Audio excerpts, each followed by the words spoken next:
Hola, les doy la bienvenida a Los Jóvenes y el Derecho. El día de hoy hablaremos respecto del tema ¿qué derecho debe prevalecer? ¿La libertad de la mujer o la vida del concebido no nacido?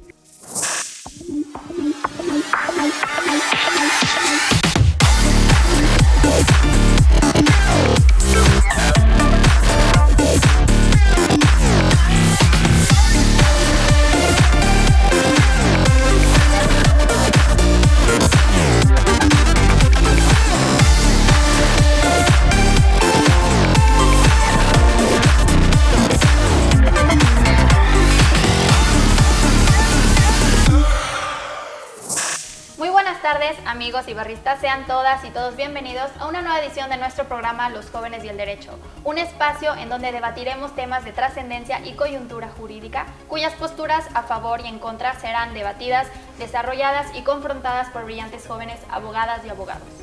Y bueno, se dice que en la mesa no se debe de hablar de política ni de religión, sin embargo, pudiéramos considerar al aborto como uno de los temas pues que puede llegar a dividir de manera radical a dos personas que piensan ser muy afines. Por un lado tenemos aquellos que opinan respecto de el aborto como un derecho a la libertad de la mujer. Por el contrario, hay otros que piensan o defienden a aquel que no puede hacerlo, es decir, al concebido no nacido. Es por eso que el día de hoy nuestro tema es ¿qué derecho debe prevalecer? ¿El de la libertad de la mujer o el derecho a la vida del concebido no nacido? Para ello me gustaría le diéramos la bienvenida a nuestras dos invitadas, quienes nos proporcionarán sus posturas en torno a este tema. Muchas gracias ambas por estar el día de hoy aquí. Gracias. ¿Qué les parece si para iniciar rompemos un poco la dinámica que eventualmente o generalmente más bien se realiza? Diana, ¿pudieras pues resumir tu semblanza curricular en 3 oraciones, seguida de algún deporte, hobby o pasatiempo favorito para que te podamos conocer mejor? Claro que sí. Pues soy abogada por la Escuela Libre de Derecho, cuento con estudios de maestría en Derecho Constitucional por la misma institución y tengo la oportunidad de dar clase de Derecho Procesal Constitucional en la misma escuela, en licenciatura. ¿Qué más? Pues Respecto de tu hobby favorito o pasatiempo, ¿qué haces aparte del trabajo? me gusta leer, me gusta cocinar. Ah, mira, qué rico. A ver cuándo nos hace una cena. Totalmente de acuerdo con eso. Si no terminamos peleadas aquí, que nos haga una cena. No se trata de Jirel, eso. Sabe, es cierto. Yo soy Jirel Díaz, soy egresada de la Escuela Libre de Derecho. Me dedico al derecho penal, litigo penal desde que voy en tercer año de la carrera, salí el año pasado apenas de la carrera y tengo pendiente mi proceso de titulación. De hobbies, me gusta mucho ver fútbol, jugar fútbol, me gusta ver Fórmula 1, me encanta la Fórmula 1, soy súper fan. ¿Vas a ir? Sí tengo suerte, sí voy a ir. Bueno, si es que la hacen, porque no sabemos si la van a hacer. Y pues sí, básicamente eso. Ok, bueno, ¿qué les parece para iniciar el tema de hoy? Comenzamos con Jirel. Jirel, ¿nos pudieras dar tu opinión, ¿no? O informarle a la audiencia que nos está viendo cuál es la situación actual respecto del aborto en nuestro país? Sí, pues bueno, desde el punto de vista jurídico, el aborto está penalizado en la mayoría de los estados del país. Somos 32 entidades federativas, incluyendo la Ciudad de México. Los únicos lugares donde no se pena, es decir, donde una mujer no tiene que ir a la cárcel por haber abortado, es en el estado de Oaxaca y en la Ciudad de México antes de las 12 semanas.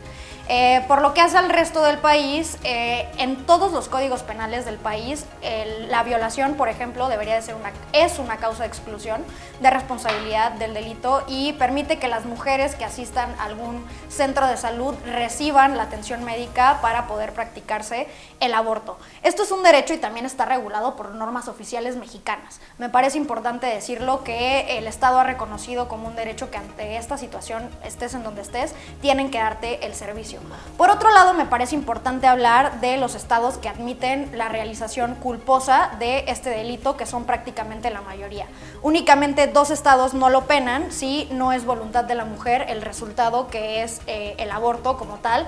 No sé, por ejemplo, un accidente o que no se haya cuidado o algo que sea negligente por culpa, no porque ella así lo haya deseado o porque conscientemente lo quiera. Por otro lado, en la mitad de los códigos penales del país, también si se pone en riesgo la vida de la mujer, no se castiga la conducta y es una causa de exclusión. Y por último, me parece importante mencionar el caso concreto del Código Penal de Michoacán y de Yucatán, que por temas económicos y de situación precaria es un excluyente de responsabilidad si una mujer decide abortar. Básicamente, Diana y Valeria, este es nuestro escenario actual en el derecho penal. Gracias. Diana, ¿qué opinión tienes respecto a lo que nos acaba de comentar Jirel? Mira, realmente mi enfoque en cuanto al aborto tiene que ver con la pregunta de si efectivamente se puede catalogar o clasificar como un derecho. Digo, más allá de lo que disponga la ley formal, yo quisiera dar un paso atrás y preguntarnos qué envuelve esta situación. Yo por cuestión de tiempo no me voy a meter a todos estos supuestos que Jirel ha detallado, precisamente porque ya encuentran una regulación y el ordenamiento jurídico ya dispone una vía. Yo quisiera centrarme en el aborto voluntario, es decir, en esta posibilidad de la mujer embarazada para impedir que su hijo nazca sin necesidad de justificación más allá de su voluntad. Entonces, en ese supuesto, a mí me parece que es inadecuado hablar de un derecho. ¿Por qué? Y aquí sí pues, adelantaría mi conclusión. A mí me parece que el individuo, el concebido no nacido, es un individuo humano único, distinto de su madre. Bueno, eso no es opinión, eso está demostrado científicamente. Y que por esa razón es digno, digamos, tiene una dignidad inherente como todo individuo humano y merece respeto y protección. En tal sentido, a mí me parece que es inadecuado considerar al aborto como un derecho, precisamente por eso, porque implica esencialmente legitimar a un individuo, es decir, la mujer, para impedir o disponer de la vida de otro, su hijo, justificado en la temprana etapa de desarrollo en la que se encuentra. Jirel, conforme a lo que nos comenta Diana respecto de estas dos posturas o debates que existen entre ambos derechos, llámese el derecho a la libertad de la mujer y el derecho a la vida del concebido no nacido, ¿cuál es tu postura en torno a esto? ¿Cómo debieran ponderarse estos dos derechos? Bueno, sin duda yo creo que no son conceptos iguales. Creo que como abogados nos enseñan justo a distinguir, ¿no? O sea, siempre esta gran frase de hay que distinguir. Es cierto que hay personas como Diana que pueden considerar que la concepción en sí mismo ya implica vida humana y en algún sentido puede que tenga razón. Pero bajo el tema del derecho y de la vida autónoma como tal, yo lo considero que es distinto. O sea, no lo puedo equiparar, yo no equiparo a una mujer que aborta, no creo que se tenga que ir a la cárcel como una persona que en la calle asalta a alguien y dispara a alguien. Creo que no es equiparable y al final del día le estamos dando el mismo castigo. Entonces, por lo que hace al tema de lo que comenta Diana y de los derechos que existen o no, más bien yo a Diana le preguntaría, ¿te parece proporcional la cárcel en este supuesto? Ya dejemos de todos los supuestos de los que hablé al principio, simplemente en el tema del aborto voluntario. O sea, ¿es proporcional que una mujer se tenga que ir a la cárcel por decidir no tener a un bebé? Pues no, la verdad es que no me parece proporcional, pero insisto, o sea, yo estoy en un escalón previo del debate, o sea, para mí ahorita es irrelevante la política pública que se decida dar respecto de esa situación en específica. El tema de fondo es, estamos en presencia demostrable, científicamente demostrable, de un individuo humano único y distinto de su madre. La pregunta es si le vamos a dar a la mujer el derecho para disponer de esa vida. ¿Y por qué digo que es un individuo humano único y distinto de su madre? Bueno, hay al menos 3 disciplinas científicas que permiten demostrar o que ya han demostrado esto que estoy afirmando. La biología celular, la genética y la embriología. Y esencialmente podemos hablar de 2 conceptos fundamentales, los cromosomas y el ADN. Me voy a poner un poquito científica, pero es algo que cualquiera podría estudiar y revisar. ¿Qué pasa? Los cromosomas el número cromosómico permite identificar a qué especie pertenece un organismo. Es decir, en el caso del cigoto, o sea, precisamente en la primera etapa de la existencia de un individuo humano, estamos en presencia de 46 cromosomas, es decir, eso acredita su pertenencia a la especie humana. Por otra parte, ¿qué acredita su individualidad respecto de la madre? El ADN. El ADN es un ácido que se guarda en el cromosoma como si fuera una especie de frijolito dentro de una vaina y que permite individualizar al sujeto respecto de los demás integrantes de su propia especie. Es decir, cromosoma distingue pertenencia a la especie y ADN distingue, digamos, al individuo o individualiza frente al resto de miembros de la misma especie. Entonces, en ese sentido, pues ya está demostrado. Ahora, ¿cómo podríamos ilustrar esto un poquito más? Porque a veces queda muy abstracto, ¿no? El tema es, el ADN es como una especie de escalera de caracol y cada peldaño está integrado por 4 ácidos, la timina, la guanina, la citosina y la adenina. Estos 4 ácidos, dependiendo su disposición, van a representar o van a permitir identificar a sujetos únicos e individuales. Así como si le asignáramos una letra a cada uno de estos ácidos, pensemos A-M-O-R, ¿no? La palabra amor. Si las alteramos, ahora tenemos Omar. Si las alteramos, tenemos Roma. Lo mismo pasa, pero a nivel microscópico y de mucha mayor cantidad. El ADN distingue a cada uno de nosotros, por eso tú, Jirel, eres tú y no puedes ser yo, tú eres tú y no puedes ser yo, y eso lo permite identificar el ADN. Entonces, me parece que no hay duda en cuanto a que la vida de un individuo humano comienza precisamente en ese momento, porque además el mismo ADN se tiene desde que se es cigoto, desde la célula totipotencial del cigoto hasta que morimos. Jirel, conforme lo que nos acaba de explicar Diana, entonces, dejando a un lado si se puede o no despenalizar el aborto, ¿tú considerarías que el concebido no nacido pues tiene el derecho a la vida? A ver, es que creo que estamos partiendo sí justo de cosas totalmente distintas. Tiene derecho a la vida, es que decir que tienes que decir una u otra. Si dices que tiene derecho a la vida, estás diciendo que necesariamente la mamá no tiene derecho a elegir sobre su cuerpo. ¿Estamos de acuerdo? Entonces, bajo esa premisa y bajo esos conceptos, o sea, si tu concepto es vida y el concepto de Diana es vida, entonces yo te diría que sí, o sea, sí lo tienen, o que no lo tienen, o sea, dependiendo de cómo lo quieras ver, ¿no? En el caso concreto. Yo te diría que más bien vámonos a los mecanismos jurídicos, que a ver, de todo lo que acaba de decir Diana, a ver, científicamente no dudo que tengas la razón, seguramente sí. La verdad es que desconozco el tema del ácido ribonucleico, etcétera. Exacto, ese tema lo súper desconozco. Pero desde mi formación como abogada sí te pudiera decir, que al final del día creo que esto va un poquito el foro, ¿qué otro mecanismo jurídico, además de la cárcel, que no sea violatorio de derechos humanos, existe para obligar a una mujer que durante 9 meses esté embarazada? O sea, además de la cárcel y otro mecanismo que no sea violatorio de derechos humanos, hoy en día no existe nada que te obligue a ti a parir, y creo que ahí es donde tenemos que centrar el debate. O sea, en la cuestión de hasta qué punto me pueden obligar sin hacerme daño. Porque Diana seguramente me dirá, oye, pero es que si tiene vida autónoma, es único, es distinto y es independiente, ¿por qué si le estás causando un daño a un tercero no tendrías una consecuencia jurídica, ¿no? O sea, muy probablemente el debate podría ir para allá. Pero entonces ahí yo lo que diría es, bueno, entonces ¿cómo me obligas jurídicamente a hacerlo si no es a través de la cárcel? Si no es a través del derecho penal, de la última ratio, y yo en algún sentido sí veo el derecho penal como un instrumento de dominación, en muchos sentidos, y también podría decir que hay que redefinir toda esta teoría del bien jurídico porque fue construida desde los clásicos italianos y bajo un falso esquema de igualdad ante la ley, pero la realidad es que no, porque se empezaron a tipificar ciertas conductas en contra de la mujer, como es el caso del aborto y el infanticidio, y se empezaron a exigir estándares sumamente altos a través de la teoría del bien jurídico en delitos como la violación, o sea, en los que son en contra de la mujer, ¿me explico? Entonces, ahí eso dejaría sobre la mesa. Entonces, hablando o ya enfocándonos, ¿no?, en el tema de la despenalización del aborto, ¿considerarías, Diana, que esta legalización de esta conducta, ¿no?, podría entonces, digo, si ya muchos países lo han realizado, podría considerarse como una medida de progreso en nuestro país?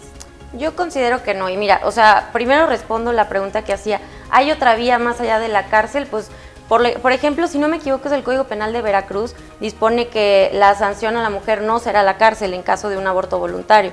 Entonces, sí, podría haber vías, pero yo insisto, yo no me quiero concentrar en ya partir de una premisa que no está justificada ni acreditada, y es que es posible o es un derecho disponer de la vida de otro, porque sí, ya está demostrado que el individuo humano en gestación tiene vida, es distinto de su madre y pertenece a la especie humana. Entonces, ¿cuál es la consecuencia normativa de esto? Precisamente yéndonos a lo jurídico, es el reconocimiento de que tiene una dignidad inherente a su mera condición de ser humano, de pertenecer a la especie humana, porque de hecho la propia Declaración Universal de los Derechos Humanos refería que la dignidad y los derechos son intrínsecos e inalienables de todo miembro de la familia humana. ¿Cuál fue el objetivo de esta categoría, pues pretendidamente universal? Fue precisamente evitar que se legitime al Estado o a quien sea para determinar, con base en determinados criterios arbitrarios, cuando una vida humana vale y merece ser respetada y merece ser protegida. Y eso es lo que estamos enfrentando aquí. Digo, hemos visto ejemplos muchos sobre dignidad lesionada a partir de qué categorías. Ahorita es la etapa de desarrollo del individuo humano, en otro momento fue su color de piel, en otro momento su religión, su comunidad, ¿no? O sea, es decir, hay motivos arbitrarios para, digamos, desprender o desconocer la dignidad de todo individuo humano. Elegimos esta categoría precisamente por esa aspiración de universalidad, para evitar que repitiéramos esos crímenes tan graves que ya llegaron a cometerse y evitar que pudiéramos establecer categorías y, peor aún, que esas categorías las establezca el Estado. O sea, darle al Estado el poder de decidir Diana, quién merece ser Diana, valorado. para poder centrarnos, digo, en esto de la despenalización del aborto, le quisiera, utilizando tu argumento, quisiera preguntarte, Yirel, si considerarías, no, más bien, eres penalista, ¿no? Sí. Sabemos, un homicidio, es un delito. Sí, claro. Entonces, si matar a un ser humano, ¿no?, está penado, es ahora sí que una conducta ilícita, y si existe una duda de si el concebido no nacido es o no es un ser humano, entonces, ¿por qué no debiera ser castigada la mujer? Pues primero que nada porque todo lo que dice Diana se sostiene, o más bien se cae en el momento en el que esa vida no se puede mantener sola de forma autónoma. O sea, es absolutamente cierto que si ya tienes, no sé, genes o ¿cómo se llama esto? ADN, ya tienes ADN desde que eres cigoto hasta el día que te mueres. Único y distinto del de tu madre. Único y distinto al de todo ser humano, estoy totalmente de acuerdo, pero ese ADN no podrá sobrevivir si no es necesariamente por su mamá, ¿no? Entonces, de entrada, yo creo que no es comparable ni equiparable que tú salgas ahorita en este momento, agarras una pistola, cortes cartucho y mates a alguien, a que por una cuestión de salud pública o por tu plan de vida, por tu proyecto de vida, simplemente decidas no abortar o abortar. O sea, aquí la cuestión sería, por ejemplo, entiendo que lo que nos dice Diana y la base de todo esto es la dignidad humana, que la Corte, por cierto, ha reconocido como el fundamento de los derechos humanos en diversas sentencias. Pero yo diría, ¿esta dignidad humana cede en algún punto o no cede en algún punto? Porque esa es la pregunta. La pregunta es, fuera del caso del aborto voluntario, vámonos al tema de la violación. ¿Cuál es la razón por la cual esta es una causa de exclusión del delito? O sea, aquí yo te preguntaría en concreto, ahí en ese tema de ponderación, ¿aún así crees que la mamá está obligada a tener al niño o a la niña o al bebé o al feto? ¿O crees que es válido que la ley contemple este tipo de situaciones y lo haga? Porque si Diana considera que es válido que la ley contemple este tipo de situaciones, nos está concediendo también que entonces el derecho a la vida sí puede ceder frente a otros derechos. Y como cualquier otro derecho humano, es ponderable. El derecho a la vida... ¿Puedo contestar? Adelante. Nada Diana. más una pregunta. ¿Estamos dispuestos a enfocarnos en la violación porque reconocemos que el aborto voluntario sin justificación está mal? No. Vulnera la dignidad. No, no estoy de acuerdo con Entonces eso. te estás yendo al caso extremo para justificar una regla general respecto del otro caso. No importa. El argumento juega en los dos lados. No te preocupes. El argumento juega en los dos lados. Pues no, o sea, justo sí, te estás supuesto. yendo al caso extremo precisamente porque en el caso extremo de la violación no hubo libertad de la mujer, no hubo consentimiento para la relación sexual que tuvo por consecuencia un embarazo. Claro. En cambio, cuando libremente decides ejercer tu vida sexual, tienes que asumir las consecuencias de esa libertad. Estoy absolutamente de acuerdo. No estás de acuerdo porque estás poniendo en el mismo al contrario, en la misma estoy canasta. absolutamente de acuerdo. Exacto, es que lo que dice Diana es lo que está haciendo el Estado. Castiga a las mujeres que tienen relaciones sexuales libremente y que deciden no tener un hijo. Pero aquellas que fueron sometidas por alguien para tener relaciones sexuales, ok, tú no lo hiciste con libertad, tú sí puedes abortar. Tú que decidiste tener relaciones sexuales de manera libre y consciente y no sé, algo salió mal, se rompió el condón, la persona con la que estabas teniendo el acto se quitó el condón, no sé, Eso sería violación, ¿no? miles de cosas pudieron haber pasado. O puede ser que no lo haya hecho a propósito, o puede ser que se rompa el condón, o sea, que por la razón Bueno, pero te que contesto sea, el tema de la violación. Espérame, nada más para terminar esta parte. O sea, a lo que quiero llegar es, el Estado justamente eso, no puede castigar a aquella mujer que decide ejercer su sexualidad de forma libre, solo porque decidió hacerlo de forma libre, versus con la mujer que fue violada. O sea, a ella, porque pobrecita mujer que fue violada, sí te dejo. ¿Qué otra cosa? Ahí tendríamos que hablar. ¿No? Digo. Sí, no, sin duda. Que ahí tendríamos que hablar entonces de la realidad social, de qué pasa en la vida real cuando estas mujeres acuden a un centro médico, que Ahora, ahorita hablamos de yo eso. te preguntaría aquí, ¿y no sería una mejor opción? Digo, esta pregunta yo creo que la tienen muchas mujeres, ¿no?, que están en contra del aborto.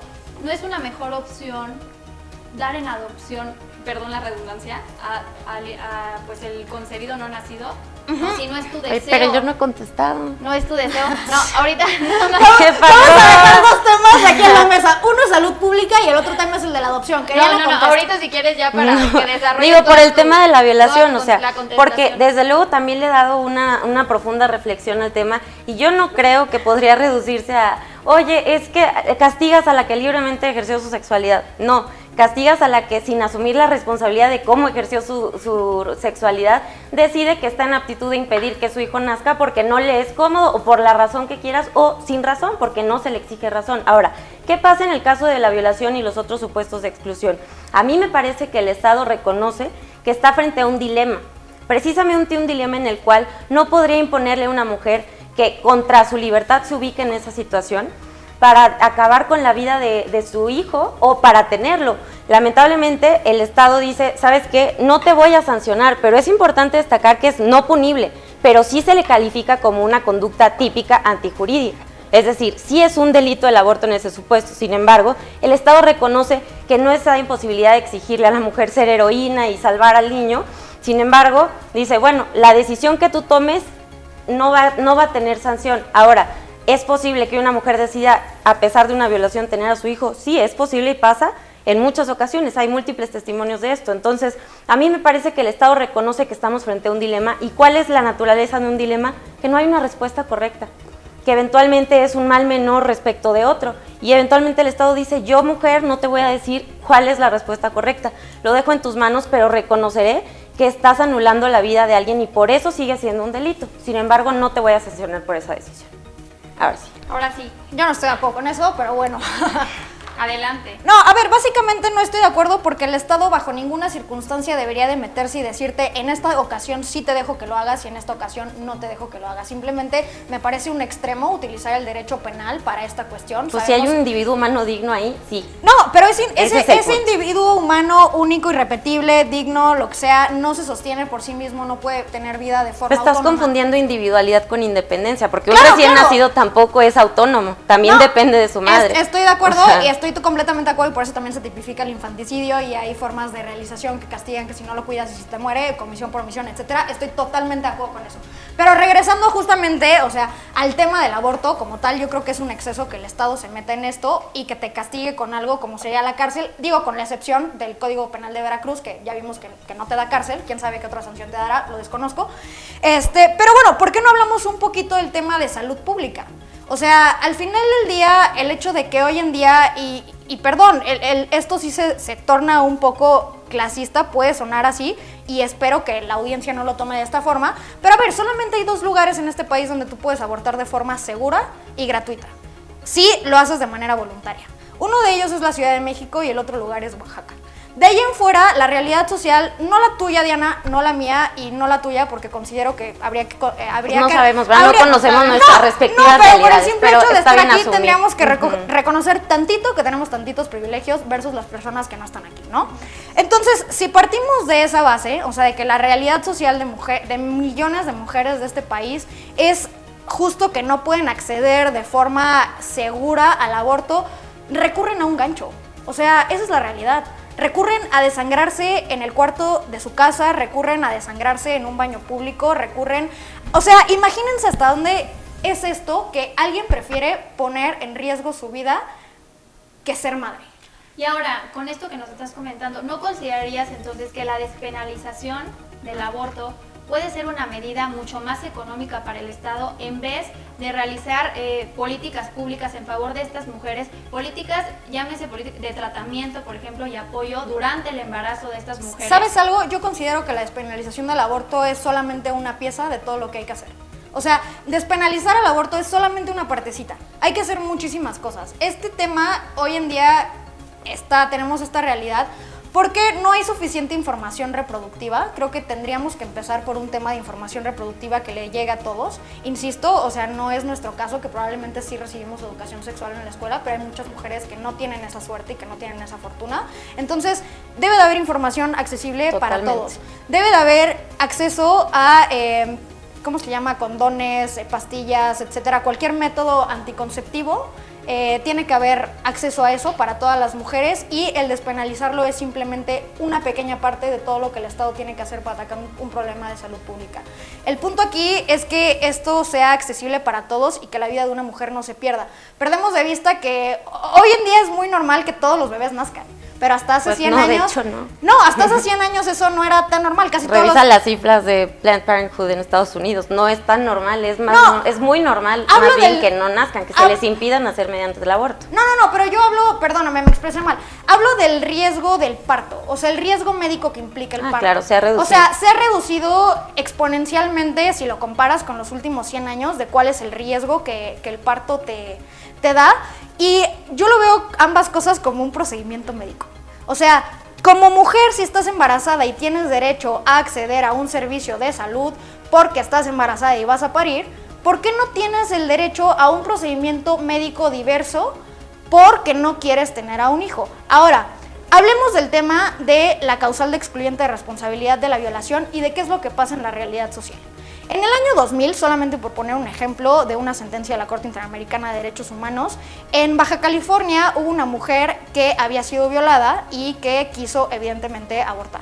Acudió a los centros de salud necesarios para hacerlo y ahí le pusieron 1000 trabas. O sea, no obstante las normas y el marco jurídico mexicano te dicen que los servidores públicos, entiéndase médicos o agentes del Ministerio Público, están obligados a prestarte el servicio, lo que en la realidad pasó es que ella tuvo que tener al bebé porque le empezaron a disuadir de la decisión que ella ya había tomado, que además había sido producto de una violación. O sea, yo creo que si hay algo peor de que te obligan a parir, es que te obligan a parir después de ser violada, ¿no? O sea, yo creo que eso sí está terrible, ¿no? O sea, el tema es que al tenerlo tipificado, perdón, solo termino con esto, al tenerlo tipificado y tener esta causa de exclusión, el problema lo vas a tener en la práctica. Si no fuera un delito, un médico no te estaría preguntando 300 veces, ni te haría que llevaras la denuncia. Sí, porque la razón del médico es el Código Penal y no su conciencia, ¿no? En parte ¿Por qué sí, no mejor escuchamos sí a los profesionales de la salud que en su mayoría objetan esta práctica? ¿Por qué lo hacen? Porque saben que ahí hay vida y vida humana individual. Perdón, ambas. Este tema de objeción es que ellos también los persiguen penalmente, por eso. Este tema de objeción de conciencia creo que no es por eso, pregúntales, habla con ellos, y es precisamente porque saben que hay un individuo humano único ahí y que ellos se prepararon para salvar vidas. ¿O no? Tú revisas en la Ciudad de México. ¿Puede ser eso o no? En la Ciudad de México. Vamos a necesitar de otro programa para poder hablar de objeción de conciencia, ¿no? Y por claro, que ese tema es muy interesante. Sí, claro, también, de acuerdo.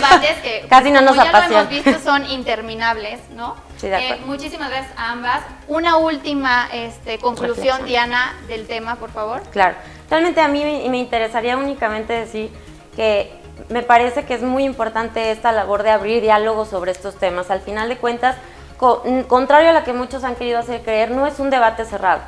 Tenemos que poner sobre la mesa los argumentos y como sociedad plural que somos, escuchemos todas las ideas y seleccionemos cuál está mejor fundamentada, razonada y argumentada y cuál protege más, ¿no? Esa es mi postura. Entonces, gracias por la invitación y gracias por abrir estos diálogos de reflexión y gracias a Yael por hacerlo con pasión y con respeto. Muchísimas gracias, Diana. Ahora, Yael, ¿pudieras darnos tu última opinión o conclusión en torno a tu postura? Sí, claro. Muchas gracias antes que nada por esta invitación. La conclusión es que existen otros mecanismos que no son tan severos como el derecho penal para atender un tema de salud pública, que es importante crear conciencia de que no es proporcional que una mujer esté en la cárcel por haber abortado, ya sea de forma dolosa o culposa por producto de una violación o no, lo que sea. Al final del día no es algo que le ayude a nadie, ni a la propia mujer, ni a la sociedad, ni a nadie. No se trata aquí de inducir a las mujeres a que aborten y decirles, sí, todas vamos a abortar. No, se trata simplemente de que seamos conscientes y podamos tomar una decisión de forma libre, que vaya acorde con nuestro proyecto de vida y que nadie nos imponga esa decisión, la decisión de ser madres, porque no todas las mujeres es lo que quieren o es lo que queremos.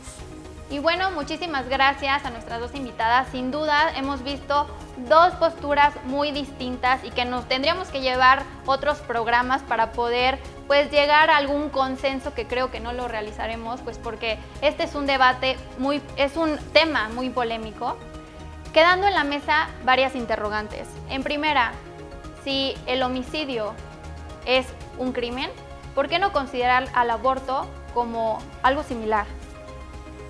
Digo, estas preguntas, ¿no?, son las que pues generalmente quedan en la mesa por parte de de la audiencia, como por ejemplo, si el derecho penal es la última ratio, ¿por qué darle el mismo tratamiento a un homicida que a una mujer que realiza un aborto? Y pues bueno, muchísimas gracias a nuestras invitadas, gracias a ustedes por ver nuestra programación, gracias a la Barra Mexicana Colegio de Abogados por este espacio. Sigan nuestras redes sociales, sigan nuestra programación y recuerden, amigos, ustedes son los últimos en dar su opinión. Hasta luego.